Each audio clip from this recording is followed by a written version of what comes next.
Di samping apa-apa yang disediakan oleh Allah di akhirat yang belum pernah dilihat oleh mata, didengar oleh telinga, dan tidak pernah terdetik dalam hati, Allah Subhanahu wa Ta'ala berfirman, maka tidak seorang pun mengetahui apa yang disembunyikannya untuk mereka, yaitu bermacam-macam nikmat yang menyenangkan hati sebagai balasan terhadap apa yang mereka kerjakan. Quran Surat Saba 17. Ganjaran yang diberikan Allah kepada orang-orang yang berinfak di jalannya lebih agung untuk dibatasi dengan kehidupan dunia saja, sementara kehidupan akhirat lebih baik dan lebih kekal. Juga lebih tinggi untuk dibatasi dengan rezeki materi saja. Orang-orang yang mengerti tahu bahwa rezeki rohani jauh lebih berharga dan lebih kekal dari segala kesenangan dunia yang diidamkan oleh manusia. Tolok ukur yang digunakan Allah dan Rasul-Nya untuk menimbang segala sesuatu bukan tolok ukur yang digunakan oleh warga dunia.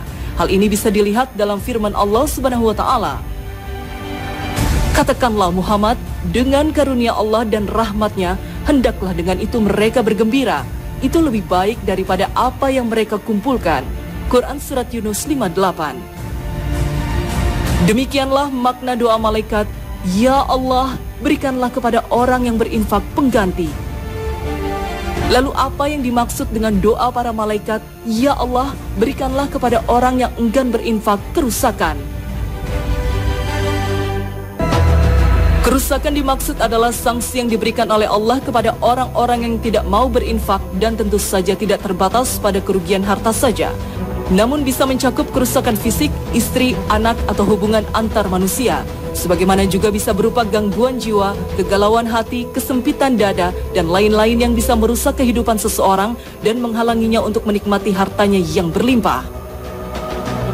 Ini semua belum termasuk balasan yang akan diberikan oleh Allah di akhirat kelak. Allah Subhanahu wa Ta'ala berfirman, dan azab akhirat pasti lebih keras. Tidak ada seorang pun yang melindungi mereka dari azab Allah. Quran Surat Ar-Ra'd 34. Dalam beberapa hadis ada keterangan yang menyatakan bahwa doa malaikat-malaikat itu sejalan dengan firman Allah Subhanahu wa Ta'ala dalam surah Al-Lail ayat 5 sampai dengan 10. Maka barang siapa memberikan hartanya di jalan Allah dan bertakwa dan membenarkan adanya pahala yang terbaik surga, maka akan kami mudahkan baginya jalan menuju kemudahan kebahagiaan. Dan adapun orang yang kikir dan merasa dirinya cukup tidak perlu pertolongan Allah serta mendustakan pahala yang terbaik, maka akan kami mudahkan baginya jalan menuju kesukaran kesengsaraan. Quran Surat Al-Lail 5 sampai 10. Ungkapan maka akan kami mudahkan baginya jalan menuju kemudahan ini sepadan dengan doa malaikat, Ya Allah, berikanlah kepada orang yang berinfak pengganti. Sedangkan ungkapan maka akan kami mudahkan baginya jalan menuju kesukaran sepadan dengan doa malaikat yang lain, Ya Allah, berikanlah kepada orang yang enggan berinfak kerusakan. Dengan demikian permasalahannya di sini lebih luas dan lebih besar daripada penggantian dan kerusakan dalam harta.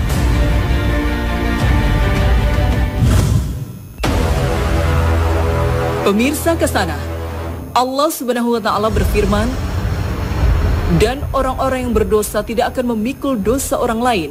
Quran Surat Fatir 18. Bila demikian, mengapa ada hadis yang menyatakan bahwa orang mati akan disiksa karena tangisan keluarganya? Ketika Umar radhiyallahu anhu ditikam, Suhaib masuk ke rumah Umar sambil menangis dan berseru, Duh, malangnya saudaraku, duh, malangnya sahabatku.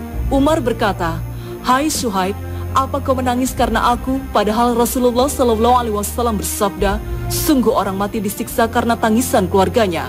Hadis riwayat Bukhari.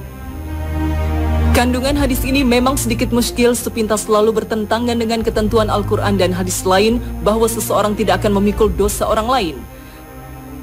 Kenyataannya bukan hanya kaum muslim awam saja yang merasakan kemuskilan itu, tetapi Ummul Mukminin Aisyah radhiyallahu anha juga merasakannya.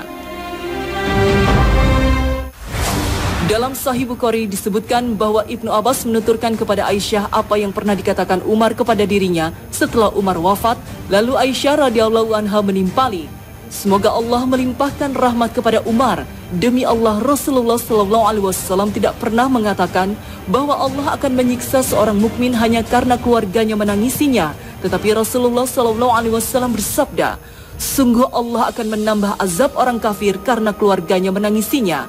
Cukuplah bagi kalian Al-Quran yang menyatakan bahwa orang yang berdosa tidak akan memikul dosa orang lain. Para ulama memberikan beberapa tafsiran mengenai hal ini, dan yang terbaik adalah tafsiran yang diberikan oleh mayoritas ulama, bahwasanya siksa itu khusus ditimpakan kepada orang yang sebelum meninggal berwasiat agar ditangisi dan diratapi, lalu wasiat itu dilaksanakan setelah dia meninggal. Dengan demikian, dia diazab karena tangisan dan ratapan yang pernah dia wasiatkan. Jadi seolah tangisan dan ratapan itu terjadi karena dirinya dan disandarkan kepadanya. Adapun orang mati yang ditangisi dan diratapi oleh keluarganya tanpa dia pesan sebelumnya, maka tidak akan diazab sesuai dengan firman Allah Subhanahu wa taala, dan orang yang berdosa tidak akan memikul dosa orang lain. Ada tafsiran lain yang menyatakan bahwa makna siksa di sini adalah kecaman malaikat terhadap si mayit karena ia dibuat menderita oleh keluarganya sendiri atau orang yang meratapinya. Makna ini disimpulkan dari hadis yang diriwayatkan oleh Ibnu Majah dari Usaid bin Abu Usaid dari Musa bin Abu Musa dari Abu Musa al-Ash'ari. Suatu ketika Musa bin Abu Musa al-Ash'ari menyampaikan sebuah hadis kepada Usaid dengan mengatakan, seorang mayit akan disiksa karena tangisan sanak keluarganya jika mereka mengatakan, duhai tumpuanku, duhai penolongku, duhai pelindungku, duhai bantuanku, atau kata-kata semisal yang menggambarkan kegoncangan hati. Lalu dikatakan kepadanya oleh malaikat, apakah kamu memang begitu? Apakah kamu memang begitu? Hadis riwayat Ibnu Majah. Pemirsa Kasanah, Allah Subhanahu wa taala dalam banyak ayat dalam Al-Quran menegaskan bahwa Dia tidak butuh ibadah manusia. Meski semua manusia kafir, itu pun tidak akan mengurangi keagungan Allah Subhanahu wa taala. Lalu mengapa Allah memerintahkan manusia untuk beribadah kepadanya? Nah, pemirsa, jangan kemana-mana. Kasanah akan kembali sesaat lagi.